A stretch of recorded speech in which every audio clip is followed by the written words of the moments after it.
Hi everyone and welcome to Roads to Forever. I'm Terry. And I'm Kyle. And in this video, we're going to talk about unrealistic relationship expectations. Yes, it's a mouthful, but this is one video you definitely want to stick around to see to the end. So in this video, we're actually going to hear from a couple that has been dating for over a year, and they're going to share the realities of dating. And the thing is, what they're sharing are the same things that can often come up in marriage. So when you see something on Instagram or even on Facebook and you're like, oh, this is relationship goals, people will never fight in a relationship, they have a perfect relationship. Well, this video will give you the real deal. So make sure you're sticking around till the end to see what this couple has to say. I think the biggest unrealistic thing about relationships is that everyone gets along 100% of the time. I think it's unfortunate, but you have two different individuals with two different upbringings, two different everythings, and when they come together, it's the blending of everything. And I think it's unrealistic to think that they're going to agree on everything all the time. The real deal is you just have to have the patience and love to understand what someone is going through, and that'll give you the patience to understand why they might think a certain way, or that their way is the right way, or that your way is the right way. It's just a compromise. I think that the unrealistic goal is that everything is going to go right, like Neil said, 100% of the time. It's not like that. Sometimes it can be very, very challenging because of what Neil said, different backgrounds, and people bring different baggage to a relationship as well. So it could be previous marriages, girlfriends, morals, values, and just how you was raised. So just trying to combine all that together is very challenging. But love and patience keeps, I guess, the train moving smoothly. But it could be like an airplane. So when you first start off, the airplane is like kind of rocky, you have a lot of turbulence. And then after a while, you can take off your safety, your seat belt, and you can relax, and it's smooth sailing you could enjoy. But the first couple of months or years could be like a airplane ride that's not going so well. I think a lot of it has to do with conflict resolution, which I think is taught at a young age. So it depends on how your parents or guardians or anyone that was around you, how they treated conflict. And I think that's what a lot of individuals do. They go and they look through things through their own lens when their partner or just anyone else doesn't have that same lens or the same different style of conflict resolution. And I think that's when a lot of people butt heads. Right. But the truth is, you just have, the easiest thing to do, the best thing to do is just realize that not everybody sees things through your lens. So people won't see the same situation the same way. And then just patience. And I think if you have patience, that helps with everything. I also think you have to consider the other person's feelings as well.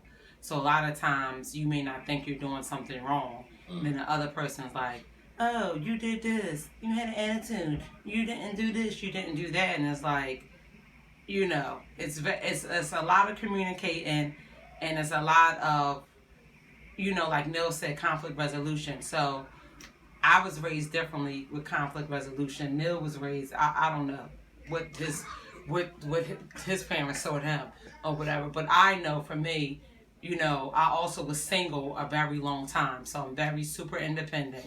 And I'm very used to just being by myself and doing my own thing. So combining that with somebody you have to run things across and wait for them is kind of challenging at times. Amen. Because I'm used to just being like on the go. I don't have any kids.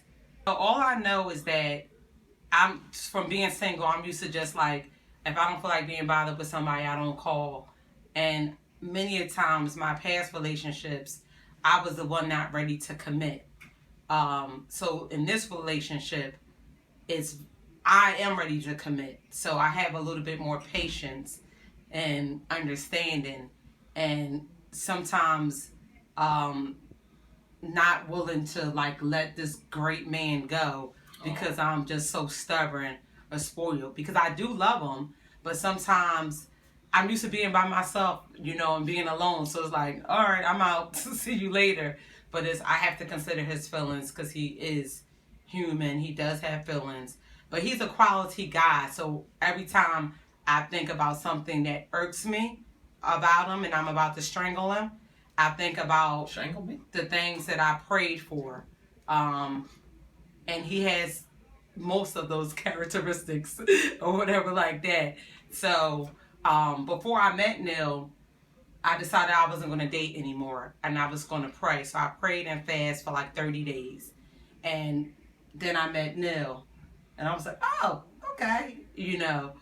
So I thought it was going to be like, oh, all good. But it does take a lot. But he's quality, he's worth it. And I'm willing to put in the work, even though sometimes I don't want to. Because I'm tired. Not of him, but just, work, school, And I think that's great. I think the biggest misconception most people have is a Facebook relationship or Instagram relationship where you're seeing things through the best possible situation and you're assuming that everyone has what they're portraying in Instagram and Facebook, and then you're being unfair to your spouse, to your partner, and you're asking them to live up to unrealistic goals. And it's just incredible, and it's frustrating because you have no idea how many times they had to take that picture that they posted to get that perfect picture. Where in real life it doesn't work that way. It takes a lot of time, a lot of patience, a lot of praying to get everything, because you don't purposely hurt someone's feelings. Right. And I think with this relationship, anyway, and I think with this relationship, I was allowed to be myself the most. So I don't have to. I was able to experiment with my hair, experiment with makeup, and just be Kalia.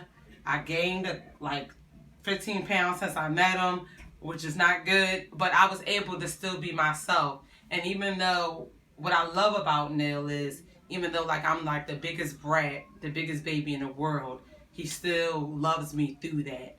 And it's really priceless. You have to accept people for what they are. You know what I mean? And appreciate He says I'm a brat, I guess. To appreciate the good and the bad, because no one's perfect. Right. They're just someone perfect for you. But if it's the person that I want to live the rest of these years out with, it would be him. Because he's so patient, but sometimes, So I would just tell couples that don't have no expectations. Like, you may date somebody before and say, well, I dated a guy who used to put gas in my car every Sunday. Neil doesn't do that, but Neil is not that guy. You know what I mean? So I'm sure he dated females that maybe massage his feet every night. I'm not that girl, you know what I mean? So it's just accepting a person for who they are and not having expectations like, oh, your last person did this or this person did this. You can't do that because people are different. All right, guys, so now you've heard what they have to say. And if you're looking to start a dating relationship, make sure you're keeping these things in mind. Let us know in the comments down below which one of these points they made resonated with you the most. And as always, if you enjoy this video, make sure you subscribe to our channel, share with your friends, give it a thumbs up. All the way up. So we know that you're enjoying this content and we can continue to make more awesome videos just like this. And before we leave you, we just want to remind you, you're only one prayer away. We want to thank you so much for watching, and we'll see you in the next one. Thanks, guys. We'll see you next time. Bye. Bye.